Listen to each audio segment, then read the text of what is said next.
السلام عليكم ورحمة الله وبركاته.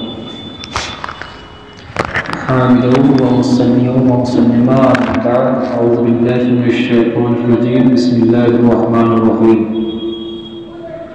واللاتي تخافون نشوزهن فعظوهن واهجروهن في المضاجع واضربوهن فإن أطعنا لكم فلا تبغوا عليهن سبيلا.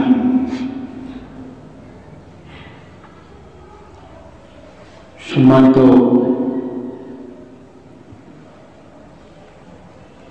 মুসল্লিবৃন্দ এবং পর্দার আড়ালে পর্দানিশী মা ও বোনেরা,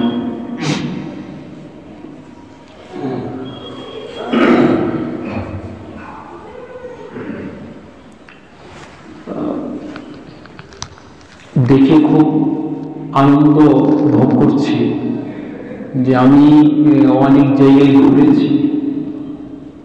আমার লাইফে বিভিন্ন জায়গাতে আমি শিক্ষকতা করেছি। একটা জিনিস দিয়ে খুব ভালো লাগলো যে এত অল্প সংখ্যক মুসল্লির মধ্য থেকে বেশ কয়েকজন মুসল্লি কিছু দিনের আলোচনা আলোকপাত শুনবো মনে করে এখানে নিজের মূল্যবান সময় দিয়েছেন।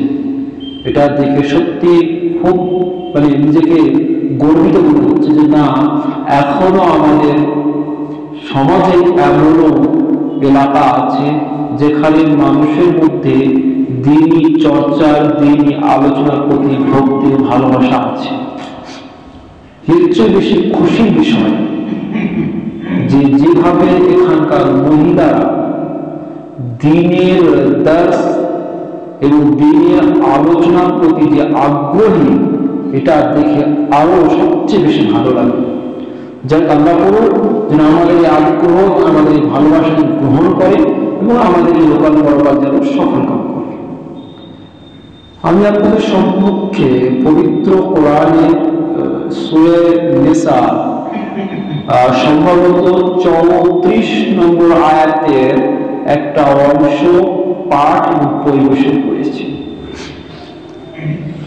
আজকে যে বিষয়টিকে নিয়ে আমি আপনাদের সম্মুখে আলোকপাত করব মনে করে স্থির হয়েছি, মূলত কারণ একটাই যে আমি যখন ফরজ নামাজ পড়ে সুন্নত পড়তে দাঁড়ালাম, দেখুন কতগুলো মহিলা সম্ভবত এই বক্তব্যের জন্য মসজিদে প্রবেশ করছিল। তখনই মনে মনে চিন্তা আমার এলো যে এই বিষয়টা আলোচনা হওয়ার দরকার। সম্মানিত দিন ভাইরা এবং মা ও বোনেরা, আজকে সারা পৃথিবীতে মানুষ বিভিন্ন সমস্যায় জর্জরিত। প্রতিটি জায়গায় সমস্যা, পারিবারিক থেকে নিয়ে নিজের ব্যক্তিগত জীবন পর্যন্ত, নিজের ব্যক্তিগত জীবন থেকে নিয়ে সামাজিক অবস্থা পর্যন্ত, সামাজিক থেকে নিয়ে অর্থনৈতিক থেকে রাজনৈতিক, এমন কোন জায়গা নেই যেখানে সমস্যা নেই।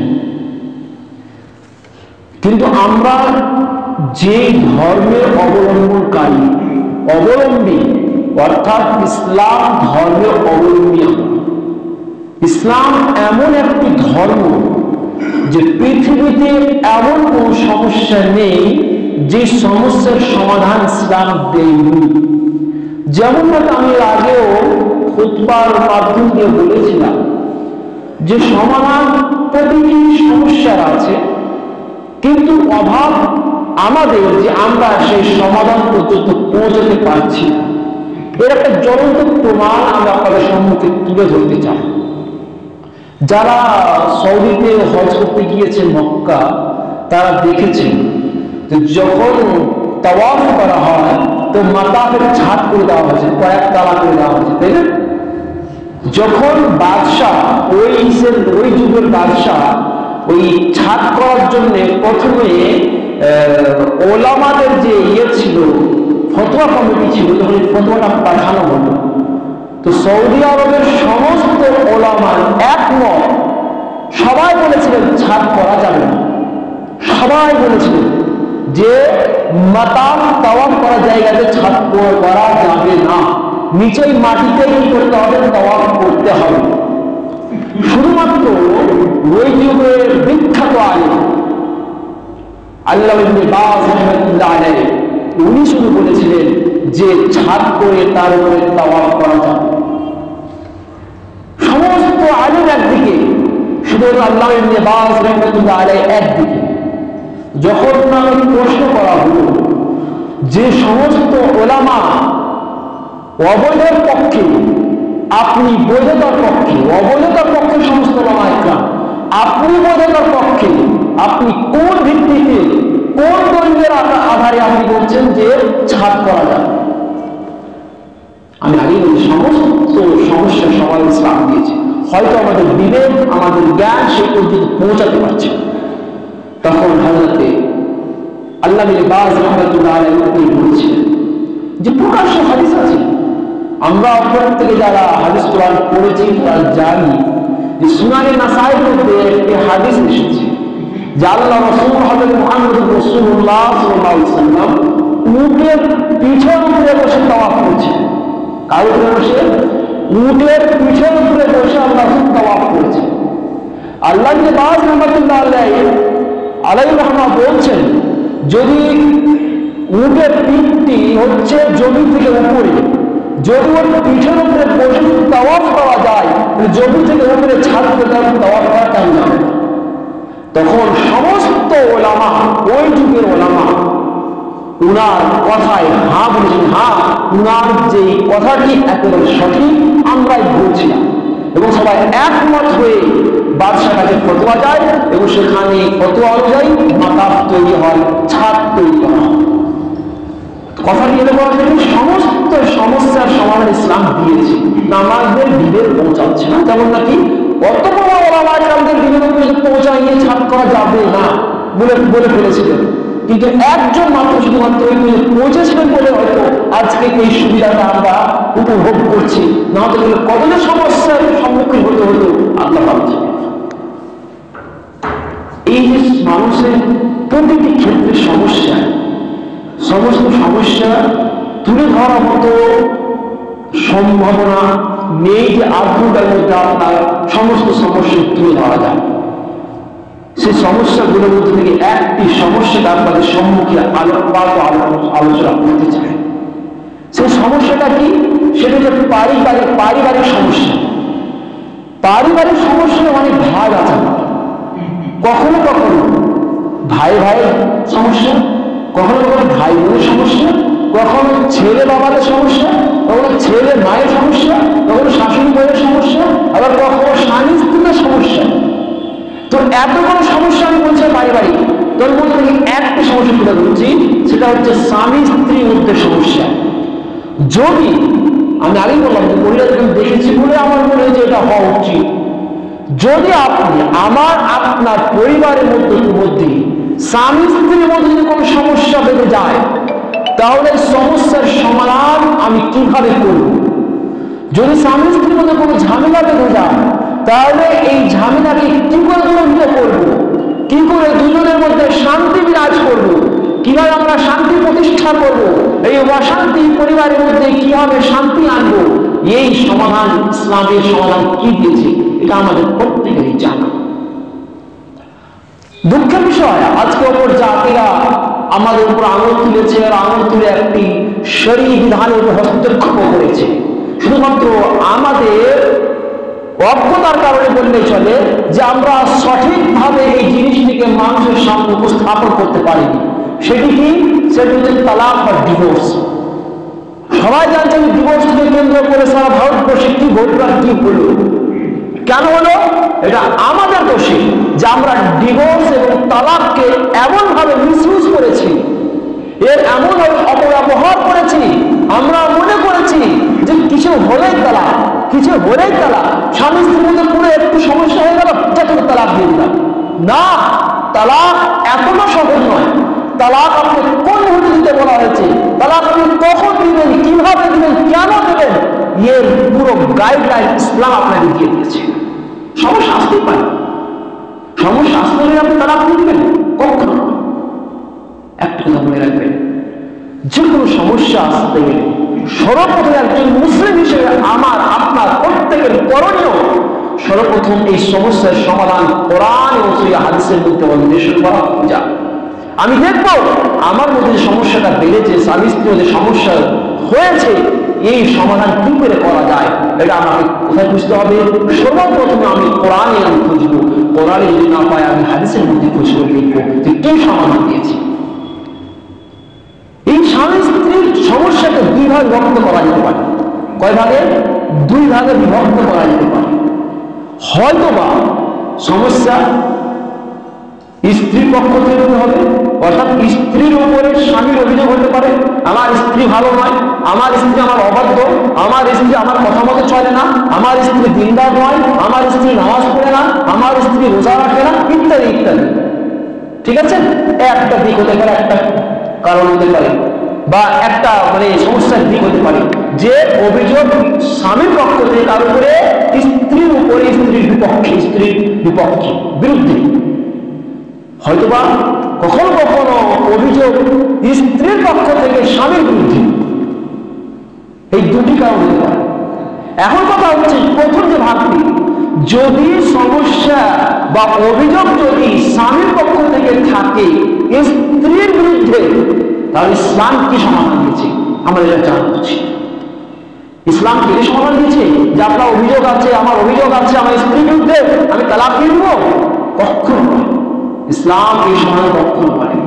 ইসলাম সমাধান তালাকের যে মুহূর্তটা কখন আসবে সেটা আমি বলবো, কেন দেবো সেটা আমি বলবো, কিন্তু আগে আমি আসি যখন একজন স্বামীর অভিযোগ হবে তার স্ত্রীর বিরুদ্ধে, তাকে সর্বপ্রথম তিনটি রাস্তা অবলম্বন করতে হবে। কয়টি? তিনটি রাস্তা অবলম্বন করতে হবে। খুব লক্ষ্য করে যখন আপনি দেখবেন আপনার স্ত্রীর মধ্যে খুব সমস্যা বাড়ছে, দুজনের মধ্যে একটা অশান্তির আগুন দাওয়া করে জ্বলছে, এমন মুহূর্তে আপনাকে যে নুসখা, যে আপনার সমস্যার সমাধান ইসলাম দিয়েছে তার উপর আপনি আমল করুন। ইসলাম কি বলছে? ইসলাম বলছে, কোরআন সূরা নিসা 1 নম্বর 34 মধ্যে বলছে আল্লাহ তাআলা কথা কি বলে, ওয়াল্লাতি তাখাফুনা নুশুজাহুন্না ফাইযুহুন্না ওয়াহজুরুহুন্না ফিল মাযাজি ওয়াযরিবুহুন্না ফাইন আতা'না লাকুম ফালা তাবগু আলাইহিন্না সাবিলা। কোরআন কি বলছে? কোরআন বলছে যে হে ওই সমস্ত পুরুষরা, হে ওই সমস্ত পুরুষরা এবং স্বামীরা, তোমাদের যদি তোমাদের স্ত্রীদের বিরুদ্ধে, যে সমস্ত স্ত্রীর বিরুদ্ধে তোমাদের অভিযোগ থাকবে, তোমাদের যদি তোমাদের স্ত্রীর বিরুদ্ধে কোনো অভিযোগ থাকে, কোনো শিকায়ত থাকে, কোনো কমপ্লেন থাকে, কোন রকমের কোনো যদি তার বিরুদ্ধে কিছু থেকে থাকে, তাহলে তুমি সর্বপ্রথম তাই করবে কি, ফাইযুহুন্না, তাকে তুমি উপদেশ দেবে। কি করবে? তাকে উপদেশ দেবে। উপদেশ কি দিতে হবে? যে আপনি ওর মধ্যে যে ভুলটি, যে চুক্তি, যে ভ্রান্তি তার মধ্যে ঢুকে আছে, সেইটি ভুল, এটা আপনি বুঝান যে দেখো তুমি এটা করছো, এটা করা উচিত নয়, এটা অনুচিত। যদি সে শরীয়ত কোনো বিধানকে যদি প্রত্যাখ্যান করে অথবা সে এড়িয়ে চলে, তাহলে আপনি তাকে নিজের সাধ্য মতো সেই শরীয়তের বিধানের গুরুত্ব এবং তার মহত্বকে আপনি তার সামনে তুলে ধরুন এবং তাকে বুঝান, তাকে উপদেশ দিন যে এটা উচিত নয়, এটা করা উচিত। এটা হলো শরীয়তের ক্ষেত্রে। যদি আপনার ব্যক্তিগত কোনো বিষয়ে যদি সে অবাধ্য হয়ে যায়, যে আপনার হয়তো কথা মতো চলে না, হয়তোবা আপনার কথাকে অগ্রাহ্য করে চলে, আপনার কথা এড়িয়ে চলে, আপনার কোনো ভ্রুক্ষেপ রাখে না, আপনাকে মানে না, আপনার কথা কোনো গুরুত্ব দেয় না, এমন যদি অভিযোগ হয়ে থাকে, তাহলে যদি আপনার করণীয় হবে তাকে আপনি উপদেশ দিন, তাকে বলুন, তাকে বোঝান যে একজন স্বামী কতটা অধিকার তার স্ত্রীর রয়েছে, এই জিনিসটাকে বোঝান। যে স্বামীর বাধ্য হতে গেলে তার কতটুকু উপকারিতা রয়েছে, এবং যদি তার অবাধ্য হওয়া যায় তার অপকারিতা কতটা, তার ক্ষতি কতটা আছে, এটা তাকে বোঝান। এখন প্রশ্ন জানতেই পারি আমরা যে আমি তো শিক্ষিত নই, আমার অতটুকু ক্ষমতা নেই যে আমি তাকে বোঝাবো যে ইসলামের এই বিধানটি এইভাবে করতে হবে, অথবা স্বামীর এই অধিকার, এই করতে গেলে এই তোমার উপকার হবে, এটা করতে গেলে এই তোমার উপকার হবে, এটা যে আমি বোঝাবো, আমি তাকে বলবো বা তাকে আমি উপদেশ দেবো, এই সাধ্য এই ক্ষমতা আমার নেই, আমি যেহেতু অশিক্ষিত। কিন্তু করতে হবে আমাকে। দেখুন আজকে খুব উন্নত যুগ, উন্নত মানের যুগ। আজকে আলহামদুলিল্লাহ প্রত্যেকের হাতে অ্যান্ড্রয়েড সেট, প্রায় মানুষের হাতে অ্যান্ড্রয়েড সেট, না হতে গেলে প্রতি পরিবারে একটা তো পেয়েই যাবে। তো আজকে আলহামদুলিল্লাহ এই স্বামী স্ত্রীর অধিকারের উপরে অনেকগুলো বক্তব্য, ভালো ভালো বক্তব্য আপনি পেয়ে যাবেন। আপনি যদি নিজের সাধ্য ক্ষমতা না থাকে, তাহলে আপনি কোনো একটা সার্চ করে স্বামী স্ত্রী অধিকারের উপরে একটা বক্তব্য সার্চ করুন। সার্চ করে আপনি স্বামী স্ত্রী যদি নাও ডাইরেক্ট না শুনে, আপনি নিজে নিজে ওই বিষয়টিকে চালু করে আপনি নিজে নিজে শুনুন। ওর কানে কিছু যাবে, ওই যদি নাও শুনতে চায়, যদি বাঁচতে থাকে, যদি চলতে থাকে, তাহলে কিছু ওর কানে পৌঁছাবে। এমন সময় হতে পারে যে বলার ভঙ্গি এত সুন্দর যে তার মনে একটা জায়গা করে নিতে পারে। সে বাস্তবায়ন করবে পরে, পরে কথা, কিন্তু বক্তার ভঙ্গি, বক্তা বোঝানোর টেকনিক এতই ভালো যে তার মনে একটা জায়গা করেছে, সে আকর্ষিত হয়েছে সেই বক্তব্য শোনার প্রতি। তাহলে দেখবেন যে একদিন এই করতে করতে যখন সে শুনতে হতে পারে আল্লাহ তার মধ্যে কোনো পরিবর্তন নিয়ে এসে দিবে, দেখবেন সে আপনার বাধ্য স্ত্রী হয়ে যাবে। দেখা গেল আপনি সবকিছু করলেন, আপনি তাকে নিজের ব্যক্তিগত বুঝালেন, তাকে জলসা শুনিয়ে বুঝালেন, তাকে বই পড়িয়ে বুঝালেন, তাকে কোন বড় আলেমকে নিয়ে এসে বসে তাকে বুঝালেন, কিন্তু কোনো কিছু বুঝলো না, সে নিজের এসে এড়িয়ে থাকবে। আপনি বুঝালেন আপনার সাধ্য মতো, নিজে অপর দিয়ে, আপনার জলসার মাধ্যম দিয়ে, বইয়ের মাধ্যম দিয়ে সবকিছু বুঝালেন যে স্বামীর অধিকার কি, স্বামীর অবাধ্য হলে কি হবে, তার বাধ্য হলে কি পাবে, সব কিছু হবে। পর সে যদি বুঝে না, যে না বোঝে, তাহলে কি করবেন আপনি? এখন আপনি তালাক দেবেন না। তালাক এখনো নয়, দ্বিতীয় স্টেপ আপনাকে বলছে, কোরআন বলছে আপনি বুঝে যদি না বুঝেন, আপনি তাকে অনেক চেষ্টা করেও যদি না বুঝে, তাহলে গেলে আপনি দ্বিতীয় স্টেপ, দ্বিতীয় পদক্ষেপ হচ্ছে তাকে আপনি বিছানার মধ্যে পৃথক করে দিন। কি বললাম? বিছানা পৃথক করবেন না, এটা মানে খুব মারাত্মক কথা। কি করবেন? বিছানার মধ্যে পৃথক করে দিবেন। বিছানা পৃথক করলে হবে না, বিছানা পৃথক করে দিলে তো ব্যাস দুজনের মধ্যে একটা জিপ চলে গেল। পৃথক হয়ে গেলে এই যে একটা দুজনের মধ্যে সমাধান হওয়ার সম্ভাবনা থাকে, সেটা শেষ হয়ে যায়। কাছে যদি থাকে আর বিছানার মধ্যে দুজন থাকে আর দুজনের মুখ দুই সাইডে থাকে, তাহলে দুজনে মনে ভাববে যে আমি কাছে আছি আমার স্ত্রী, অথচ আজকে আমি দূরে। স্ত্রী মনে ভাববে, মুখ ঘুরে থাকবে, চিন্তা করবে, আজকে আমার স্বামী আমার বিছানায়, অথচ আমার কাছ থেকে দূরে। কদিন থাকবে না, সে মনে ভাববে, চিন্তা করবে, একদিন হয়তো সে নিজের ভুল বুঝতে পারবে, আর সে নিজের স্বামীকে কাছে টেনে বলবে, যা হয়েছে হয়ে গেছে, আমার ভুল হয়েছে, আগামী থেকে আমার এই ভুল হবে না। এটা দ্বিতীয় স্টেপ। আপনি এইভাবে 1 দিন, 2 দিন, 5 দিন, 10 দিন, মাস, 2 মাস করলেন, বিছানার মধ্যে পৃথক হয়ে গেলেন, কিন্তু তবুও দেখা গেল আপনার স্ত্রীর মধ্যে কোনো পরিবর্তন ঘটল না, কোনো রকমের পরিবর্তন ঘটল না, সে নিজের হিসেবে চলতে আছে, তবুও আপনি তালাক দেবেন। এখনো তালাক দেওয়ার মুহূর্ত আসেনি। এবার আপনাকে তৃতীয় স্টেপ অবলম্বন করতে হবে। তৃতীয় স্টেপটা কি? আল্লাহ বলছে,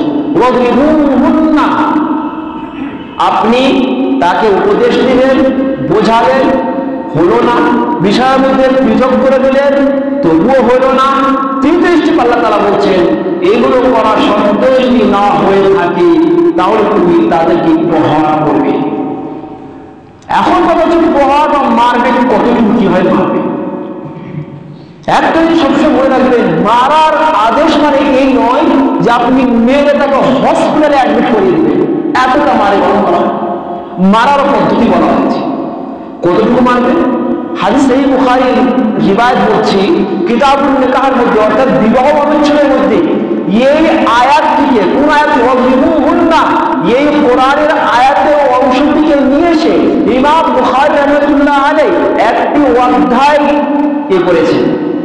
আর সেই আয়াতের তাফসীর করতে গিয়ে তাফসীর করতে গিয়ে সাহাবী রাসূল তাফসীর কি করছেন বলছেন, আল্লাহ রাসূল মুহাম্মদ রাসূলুল্লাহ সাল্লাল্লাহু আলাইহি ওয়াসাল্লামের একটি হাদিস দিয়ে এই আয়াতের তাফসীর করছেন। কি বলছেন? যে আল্লাহ রাসূল মুহাম্মদ রাসূলুল্লাহ সাল্লাল্লাহু আলাইহি ওয়াসাল্লাম বলছেন যে তোমাদের মধ্যে কোনো ব্যক্তি নিজের স্ত্রীকে ওইভাবে প্রহার করবে, মারবে যেভাবে একজন দাস বা একজন গোলামকে প্রহার করে মারে, সেভাবে তাকে মারবে, প্রহার করবে, তাকে পেটাবে, এবং সন্ধ্যার সময় দিনের শেষ বেলাতে সন্ধ্যা যখন হবে আবার তার কাছে গিয়ে ঘুমাবে, এটা কুমন্ত্রের হতে পারে। অর্থাৎ আল্লাহ রাসূল মুহাম্মদ রাসূলুল্লাহ সাল্লাল্লাহু আলাইহি ওয়াসাল্লাম বলছেন যে তোমরা তোমাদের স্ত্রীদেরকে যেভাবে দাস ও গোলামকে হয়তো কোনো দোষ বা কোনো কামড় মারে সেভাবে তোমরা মারবে না, সেভাবে মারবে না। শুধু তাই নয়, আপনি মারতে গেলে কমপক্ষে তার চেহারা কোনো জায়গায় মারবেন। শুধু তাই নয়, এমন কোনো জায়গায় মারবেন না যেই জায়গাটা তার শরীরে প্রস্ফুটিত হয় বা দেখা যায় মানুষের, এমন জায়গাটা আপনি এমনভাবে মারবেন কিন্তু শরীরে দাগ না হয়ে যায়। এতটুকু আপনি মারার আদেশ পেলে যে শরীর তোমাকে মারতে বলেছে, আমার স্ত্রী অবাধ্য। কি বলবো, আজকে আমাদের মুসলিম সমাজ কথা বলছে, মুসলিম সমাজ এমন স্বামী রয়েছে স্ত্রীদের অহরহ দেখেছি আমরা, শরীরের পুরো হাড় পর্যন্ত ভেঙে গিয়েছে। খুব দুঃখজনক বিষয়, খুবই দুঃখজনক বিষয় যে এই যে আমাদের যে অজ্ঞতা, আমাদের যে এই কোরআনের এই যে সমাধানের ব্যাপারে আমাদের অজানার কারণে আমরা নিজেদের স্ত্রীদের সাথে ওইরূপ ব্যবহার করি, হয়তো যে ব্যবহারটি কোনো গোলাম, কোনো দাস, কোনো গোলামের সাথে হয়তো মানুষ করে না, সেই ব্যবহারটা তাদের সাথে আমরা করে থাকি। এটা খুব দুঃখজনক বিষয়, এটা খুব দুঃখজনক বিষয় যে যেই স্ত্রীর সাথে আমি নিজের জীবনের সুখ শান্তি খোঁজ করি তাকে আমি আবার সেই গোলাম দাসেও ব্যবহার করবো, এটা কোথায় ইনসাফ? এটা খুব দুঃখজনক বিষয়। কি বলছিলাম? তৃতীয় স্টেপ, আপনাকে প্রহার করবে। আপনি প্রহার করবেন, কখনো জোরে কথা বলেন, কখনো হয়তো একটু হাতে ভয় দেখিয়ে, কখনো হয়তো হাত ঢালেন, মারলেন না, কখনো একটু করলেন, মানে ভয় দেখানো যে ভুল থেকে মানুষকে ফিরিয়ে আনার জন্য।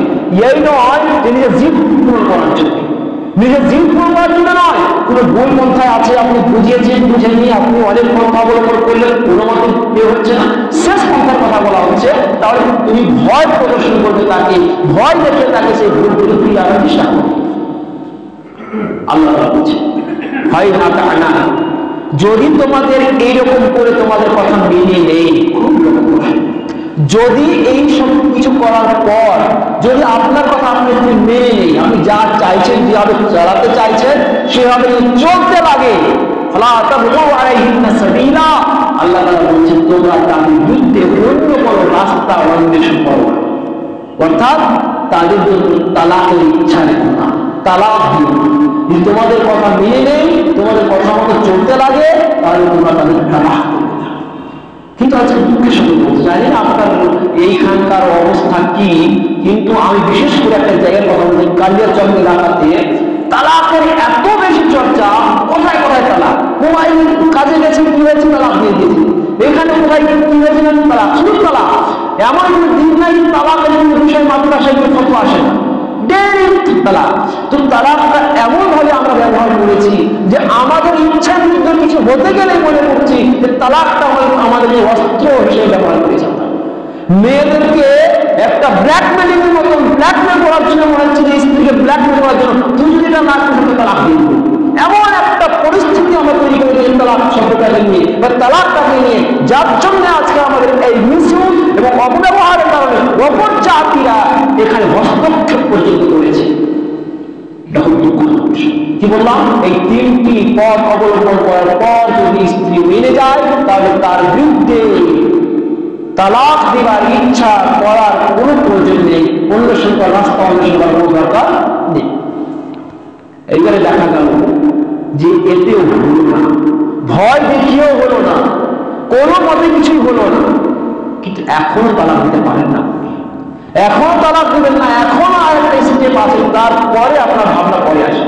কি বোঝানো হতে পারে না, পরবর্তী আয়াত আছে ওয়াইন খিফতুম শিকাকা বাইনহুমা ফাবাসু হাকামান মিন মিন আহলিহা। আল্লাহ তাবারক ওয়া তাআলা বলছেন ওই সমস্ত বিচারকদেরকে সম্বোধন করে যারা বিচারের পার্টিতে বিচার করে তাদেরকে সম্বোধন করছে, বিচারকদেরকে সরদারদের তাদেরকে সম্বোধন করছে। ওয়াইন খিফতুম, তোমাদের যদি আশঙ্কা হয়, তোমাদের যদি ভয় হয়, শিকাকা বাইনহিমা, তাদের মধ্যে অবাধ্য হয়ে যাওয়া, এক অপরে অবাধ্য হয়ে যাবে, আশঙ্কা করো তোমরা, তোমাদের ভয় হচ্ছে তারা এক অপরের বিরুদ্ধে হয়ে যাবে, মানছে না এক অপরের কথা, দুজন দুজনের বিরুদ্ধে অভিযোগ করছে, ও বলছে ও খারাপ, স্বামী বলছে স্ত্রী খারাপ, স্ত্রী বলছে স্বামী খারাপ, এমনটা যদি মুহূর্তে দাঁড়িয়ে যায় তাহলে আল্লাহ তাআলা বলেন ফাবাআতু হাকামান মিন আহলি হাকামান মিন আহলিহা। ওই মুহূর্তে কি করতে হবে, সেই বিচারকদেরকে বলা হচ্ছে যে স্বামীর পক্ষ থেকে একজন তৃতীয় পক্ষ এবং স্ত্রীর পক্ষ থেকে একজন তৃতীয় পক্ষকে পাঠানো দুজনের কাছে। কাদের পক্ষ থেকে? দল বলা হয়নি, একজন শুধুমাত্র হাকিম হিসেবে, হাকাম বিচারক হিসেবে যাবে। একজন স্বামীর পরিবার থেকে যাবে আর একজন স্ত্রীর পরিবার থেকে যাবে। ফার্স্টে নয়, ফার্স্টে তিনটা স্টেপ স্বামী স্ত্রীর মধ্যেই হবে। দুঃখজনক, এখানেও একটা দুঃখজনক বিষয়, এখানে স্ত্রীরাও ভুল করে থাকে। যেমন স্বামীরা যেমন ভুল করে, স্ত্রীরাও ভুল করে, যে প্রথমে হয়তো স্বামী কিছু বললো আর সেটা গিয়ে বাড়িতে গিয়ে আগে জানিয়ে দিল, যাওয়া উচিত নয়। এই তিনটা স্টেপ বোঝানো, বিছানার মধ্যে হিসাব করে দেওয়া, তারপর তাকে প্রহার করে, তিনটা স্টেপ দুজনের আপোষের মধ্যে হবে। তৃতীয় কোনো ব্যক্তির মধ্যখানে কোনো ইন্টারফেয়ার করবে না, তাহলে দুজনের মধ্যে হবে, দুজনেই জানবে, পরিবারের অন্য কেউ জানবে না। কারণ যখন অন্য কেউ জানবে তখন দুজনের মধ্যে রাগটা বেশি বাড়বে। হ্যাঁ, কি বলে দিবি, ঠিক আছে তোর সাথে আর সংসার করবো, হয়তো অনেক ঠিক হয়ে যাবে না। তো দুজনের মধ্যে সমাধান করবে। যখন দুজনের মধ্যে সমাধান হবে না, চতুর্থ স্টেপে কি করতে হবে, যে স্বামীর পরিবার থেকে একজন সালিস এবং একজন সালিস পক্ষ থেকে স্ত্রীর পক্ষ থেকে সালিসকে পাঠানো। তারপরে আল্লাহ তাআলা বলছেন বলছেন আল্লাহ তাবারক ওয়া তাআলা সেই দুইজন সালিস যে দুজন পাঠানো হবে স্বামীর পক্ষ থেকে স্ত্রীর পক্ষ থেকে, যে দুজন ব্যক্তিকে পাঠানো হবে সেই দুইজন ব্যক্তি যদি চায় তাদের মধ্যে মীমাংসা করতে, যে আমরা এই স্বামী স্ত্রীর মধ্যে মীমাংসা করব, এরকম ইচ্ছা করে তারা যদি যায় তাহলে কি হবে, ইয়াফতিল্লাহু বাইনাহুমা, আল্লাহ তাবারক ওয়া তাআলা তাদের মধ্যে মিলাপ করিয়ে দেবে, তাদের মধ্যে আল্লাহ তাবারক ওয়া তাআলা মীমাংসা করিয়ে দেবে, একটা মহব্বত, তাদের মধ্যে ভালোবাসা জাগিয়ে দেবে, তাদের মধ্যে একটা কি করে মীমাংসা করে দেবে। কিন্তু যে দুজন যাবে তাদের ইচ্ছা থাকা উচিত যে আমরা মীমাংসা করবো, নাকি তাদের মনে ক্ষোভ থাকা উচিত যে ওদের কি করে পৃথক করা যায়, এই মানসিকতা নিয়ে যাতে করে না যায়। আর এর জন্য একটি শর্ত আছে, যে দুজনকে পাঠানো হবে তাদের দুজনের জন্য একটি শর্ত, তাদের আদিল হতে হবে। আদিল মানে কি, অর্থাৎ সে ইমানদার হতে হবে, দিনদার হতে হবে। সে দিনদার ইমানদার দুজন ব্যক্তিকে পাঠানো হবে, যেই দুজন ব্যক্তি গিয়ে স্বামী স্ত্রীর মধ্যে মীমাংসা করে দেওয়ার চেষ্টা করবে।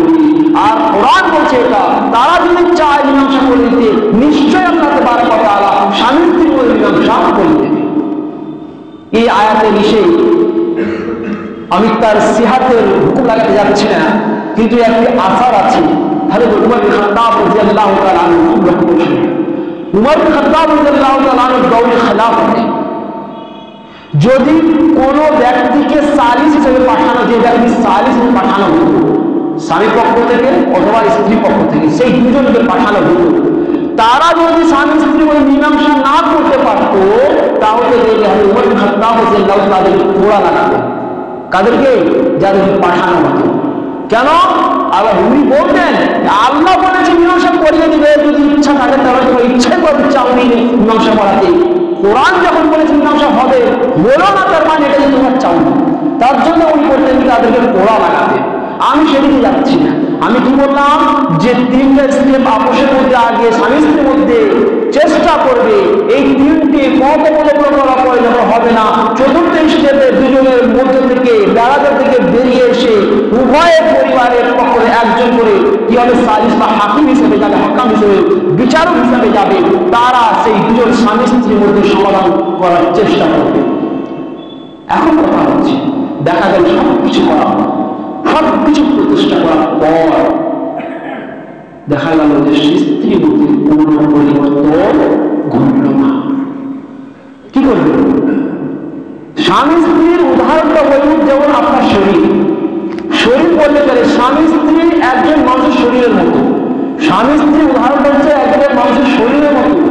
মনে করেন একটা উদাহরণ স্বরূপ আমি পরে আসছি ওই তালাকের বিষয়টিতে। আপনার শরীরের কোনো একটা জায়গাতে একটা ফোড়া উঠেছে, কি উঠেছে? ফোড়া উঠেছে। আপনি সর্বপ্রথম কি করবেন? যে ফোড়ার ব্যথার জন্য হয়তো বা পাকার জন্য করবেন কি, একটি ট্যাবলেট নিয়ে খেয়ে নেবেন যাতে ব্যথাটা না হয় আর এটা যেন পেটে গলে শেষ হয়ে যায়। এই উদ্দেশ্যে ট্যাবলেট নেবেন। আপনি ট্যাবলেট খেলেন এই উদ্দেশ্যে, কিন্তু দেখা গেল আপনার ফোড়া কিন্তু হচ্ছে না, বসছে না, পাচ্ছে না, ব্যথাও যাচ্ছে না। আপনি কি করবেন? হয়তো একটা ইঞ্জেকশন নেবেন, কিন্তু ইঞ্জেকশন নেবেন, ইঞ্জেকশন নিলেন, কিন্তু দেখা গেল তাতেও কিছু হচ্ছে না। মানুষ আমরা করি যখন গ্রাম্য ডক্টর তারা না হয় তখন শহরে যায়, শহরে মনে করি, শহরে করি, শহরমুখী হলে সেখানে গিয়ে বড় ডক্টরের কাছে আমরা দিচ্ছি কাম করা। শহরের ডক্টর একবার আপনাকে ওষুধ দিলেন, ওষুধ দেওয়ার পরে তবুও কিন্তু আপনার ফোড়া কিন্তু নিজের অবস্থা থেকে পরিবর্তন হচ্ছে না, অবস্থা থেকে পরিবর্তন হচ্ছে না। তখন আপনি করবেন যে আবার ডক্টরের কাছে যাবেন, গিয়ে ডক্টর হলে আপনি চেক আপ করুন, আপনি একটা কি ফটো করুন।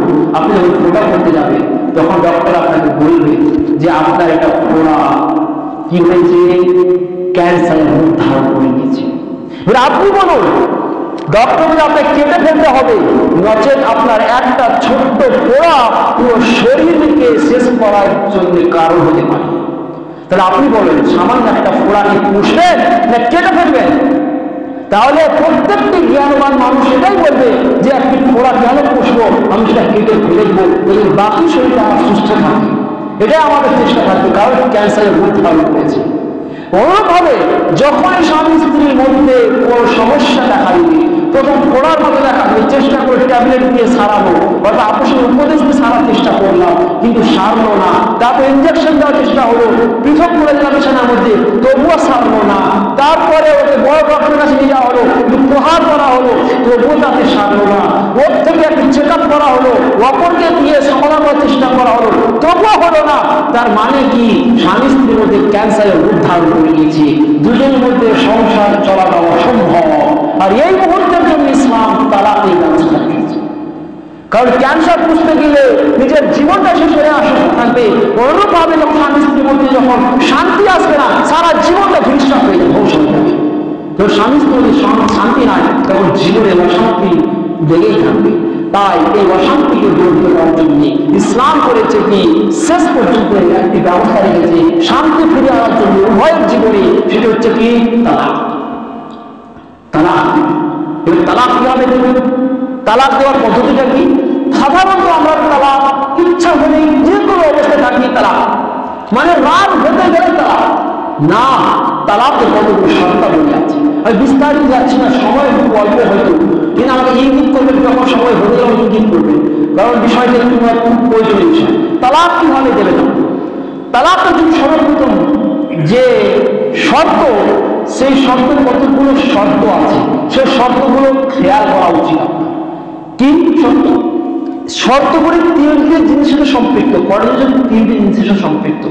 এক, যে তালাক দেবে তালাক দাতা অর্থাৎ স্বামীর সাথে সম্পৃক্ত কতগুলো শর্ত, এবং কতগুলো শর্ত হচ্ছে যাকে তালাক দেওয়া হবে অর্থাৎ স্ত্রীর সাথে সম্পৃক্ত, এবং কতগুলো হচ্ছে শর্ত সম্পৃক্ত হচ্ছে কার সাথে?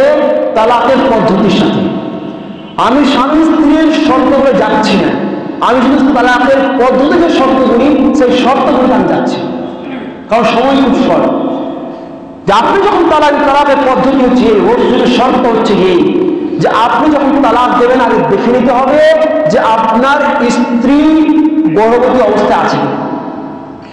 যদি আপনার স্ত্রী গর্ভবতী অবস্থায় থাকে তাহলে আপনার দেখার নেই, কিছু কোনো আর শর্ত নেই, আপনি গর্ভবতী অবস্থায় যে কোনো সময় তালাক দিতে পারেন, এর জন্য কোনো আপনার জন্য নেই কোনো রকমের বাধা বিধি নেই।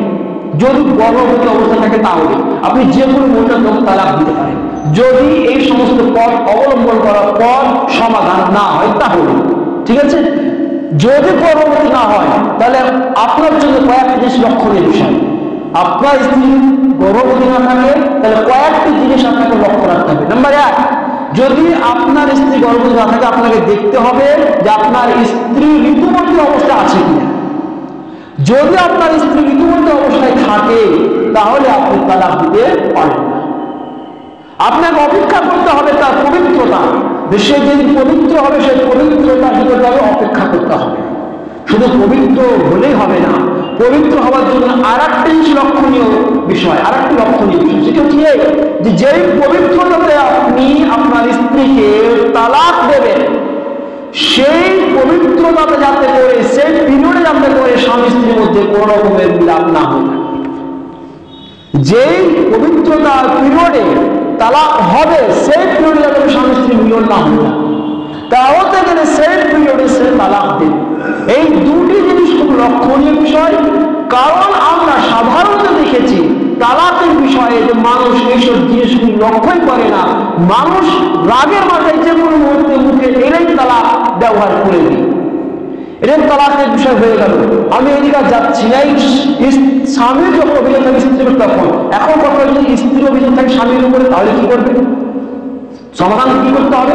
তার সমাধান ইসলাম বলে দিয়েছে। যেমন নাকি কোরআন সূরা নিসা আয়াত নম্বর 128 নম্বর আল্লাহ তাআলা বলছেন, ওয়া ইন রামিন খাফা মিন বাদিহা নুশুজান আও ইসলাহান আও ইরাদান, আল্লাহ তাবারক ওয়া তাআলা বলতে ফালা জুনাহা আলাইহিমা আই ইউসলাহা বাইনাহুম, আই ইয়াসলাহা বাইনাহুম, দুটো এসেছে, দুই তরাকি বলা হচ্ছে। কি বলছেন?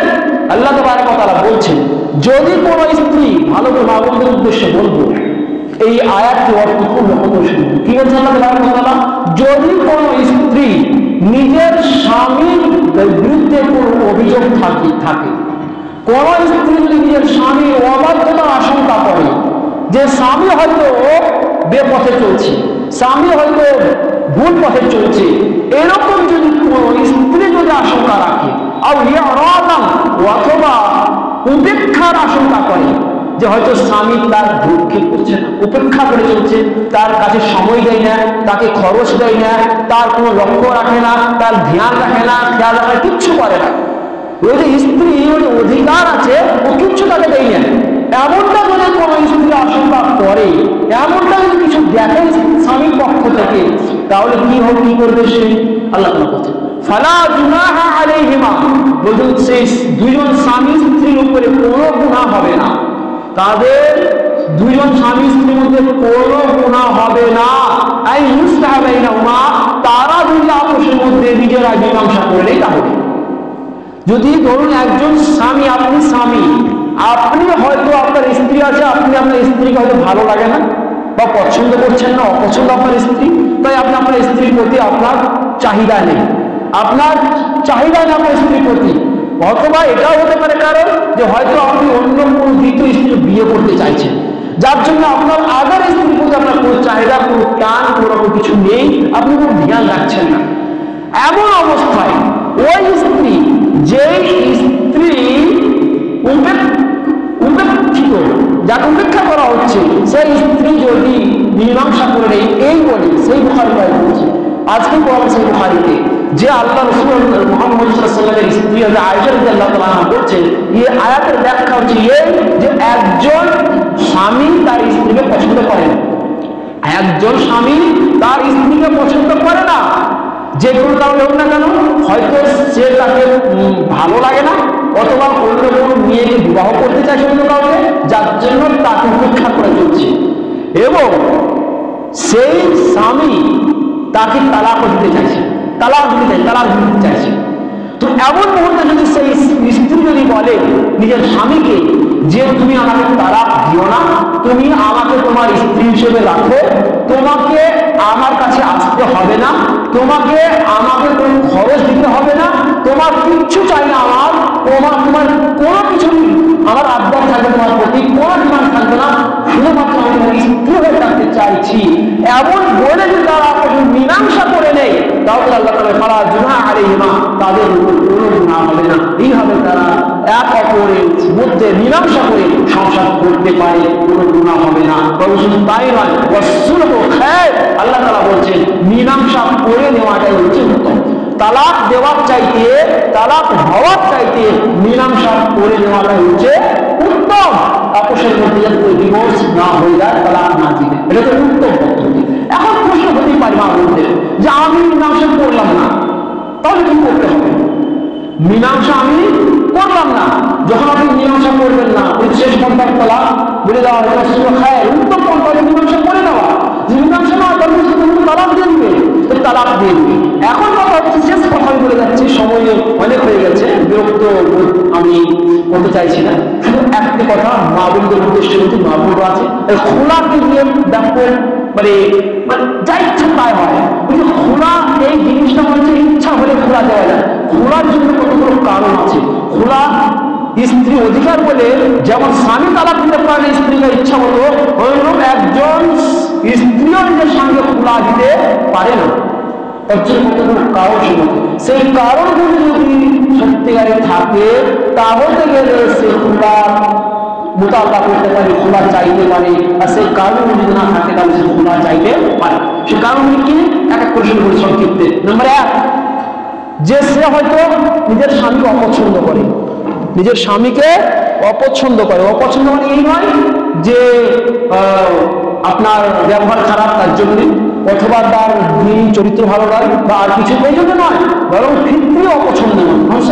মানুষকে মানুষ অপছন্দ হতেই পারে, তো ওই অপছন্দ করা বলে চরিত্র অপছন্দ নয়, দিনদার স্বামী সব কিছু ভালো, কিন্তু হয়তো স্ত্রী পছন্দ নয়।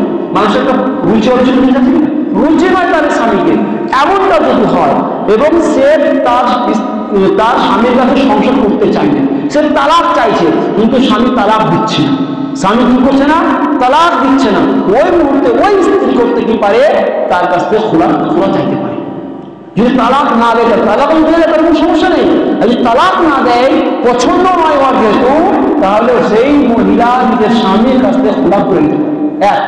দ্বিতীয় কারণ হচ্ছে এই যে যদি কোনো স্ত্রী যদি নিজের স্বামীর কোনো হক হনন হওয়ার যদি আশঙ্কা করে, যে আমি তো আমার স্বামীর হক আদায় করতে পারবো না, আমি তো অবাধ্য হয়ে যাব, আমি গুনাহগার হয়ে যাব, ভয় করে, আশঙ্কা করে, নিজের স্বামীর হক আদায় না করলে আশঙ্কা করে, তাহলে গেলে সেই স্ত্রীর স্বামীর কাছে কি করবে, তালাকের ডিমান্ড করবে, যে আমাকে তালাক দিয়ে দাও, আমার ভয় হচ্ছে, হয়তো আমি তোমার অধিকার আমি পুরোপুরি আদায় করতে পারবো না, যার জন্য আমাকে গুনাহগার হতে হবে, আমি গুনাহগার হতে চাই না, আমাকে তালাক দিয়ে দাও। আর স্বামী যদি তালাক না দেয়, তাহলে সেই মহিলা করবে কি, খোলা দিতে পারে স্বামীর কাছ থেকে। 2 নম্বর 3, দেখা গেল স্বামী চরিত্র দিনের দিকে নয়, এমনি সামাজিক চরিত্রে, সে নেশা করে, মারে, পিটে, গালিগুলো ইত্যাদি, দিনদারির দিকে বাদ দিলে করবে। এই দিক দিয়ে যদি কোনো স্বামী যদি খারাপ ব্যবহারের কারণে নিজের স্ত্রী যদি অসন্তুষ্ট থাকে এবং সে তালাক দেয়, সে তালাকও দিচ্ছে না, অত্যাচার করছে, এমন স্ত্রী তালাক চাওয়ার পর যদি তালাক না দেয়, তাহলে সেই স্ত্রী সেই স্বামীর কাছ থেকে খোলা নিতে পারে। নাম্বার 4, যে হয়তো স্বামী এরপর উপেক্ষা করে চলছে, তালাকও দিচ্ছে না এবং তাকে তার অধিকার দিচ্ছে, লটকে রেখে দিয়েছে, ওকে মানে লটকায় অবস্থায় ছেড়ে দিয়েছে, মানে ওর প্রতি কোনো ভক্ষেপও নেই আর ওকে কোনো তালাকও দিচ্ছে না, বেঁধে রেখে দেওয়া। ঠিক আছে, এমন স্ত্রী করবে কি, তার স্বামীর কাছে তালাক চাইবে, তালাক যদি না দেয় তাহলে গেলে সে খোলা করে দিবে।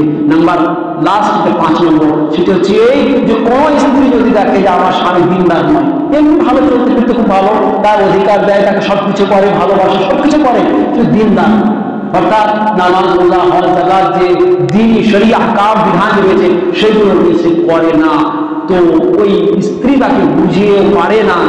সেই স্ত্রী যদি তাকে বুঝে না পারে আর তার তালাক দেওয়ার পরে তালাক না দেয়, তাহলে সেই স্ত্রী করবে তার স্বামীর কাছ থেকে খোলা করে নেবে। এই কারণগুলি ছাড়া যদি কোনো স্ত্রী যদি নিজের স্বামীর কাছ থেকে খোলা চায়, তাহলে গেলে তার অবস্থা কি হবে, আল্লাহ রাসূল মুহাম্মদ রাসূলুল্লাহ সাল্লাল্লাহু আলাইহি ওয়াসাল্লাম যে হাদিসে বলেছেন, আইয়ুমা ইমরাতিন সাআলাত তালাক আত-তালাক, বলছেন কোন মহিলা যদি নিজের স্বামীর কাছ থেকে তালাক চায়, কি চায়, তালাক চায়, বেগাইর বাস, বিনা কোনো কারণে, বিনা কোনো কারণ নেই। যেমন আজকাল দেখেছি, অহরহ দেখেছি, মাদ্রাসায় থাকতে গেলে কত ফতোয়া যায়, ও পুরুষের সঙ্গে তার সম্পর্ক চলে গেছে, এখন যদি খোলার একটা লেটার পাঠিয়ে দিয়েছে, এর জন্য এর কোনো কারণ নয়, এটা কোনো কারণ নয়। যদিও বললাম যে 5টি কারণ হবে, এই ছাড়া যদি কোনো মহিলা যদি নিজের স্বামীর কাছে তালাকের যদি ডিমান্ড করে, আল্লাহ মুহাম্মদ রাসূলুল্লাহ সাল্লাল্লাহু আলাইহি ওয়াসাল্লাম বলেছেন, ফালা তাজিদু রায়হাতাল জান্নাহ, সেই মহিলা জান্নাতের সুগন্ধি পর্যন্ত পাবে না। এই মানে এই অভিশাপ আল্লাহ রাসূল মুহাম্মদ রাসূল সেই মহিলার জন্য দিয়েছেন, যে মহিলা বিনা কোনো কারণে স্বামীর কাছ থেকে তালাকের ডিমান্ড করে। আশা করি আপনারা বুঝতে পেরেছেন। আমি এখানে উপস্থিত ভাই বাবাজি ওই মা বোনদের উদ্দেশ্যে বলবো, দেখুন স্বামী স্ত্রী সমস্যা হতেই পারে, সমস্যার সমাধান করার জন্য কোরআন ও হাদিসের দিকে আমরা কোরআন ও হাদিস মুখী হব। ইনশাআল্লাহ আমাদের প্রত্যেকটি সমস্যার সমাধান আমরা কোরআন ও হাদিসে পেয়ে যাবো। আল্লাহ যেন আমাদের প্রত্যেককে নিজের জীবনের প্রত্যেকটি সমস্যার সমাধান কোরআন ও হাদিসের আলোকে করার তৌফিক দেয়। আল্লাহ বিশেষ করে আমাদের মা বোনদেরকে কোরআন ও হাদিসের সঠিক জ্ঞান অর্জন করে নিজের জীবনে কোরআন ও হাদিসকে বাস্তবায়ন করে নিজেদের স্বামীদের যে মূল অধিকার সেই অধিকারকে পালন করার তৌফিক দিও। তার সাথে আমাদের ভাইদেরকেও যাতে করে নিজের স্ত্রীদের যে প্রাপ্য সেই প্রাপ্যকে বুঝে দেওয়ার তৌফিক দাও। আমি আসসালামু আলাইকুম ওয়া রাহমাতুল্লাহ।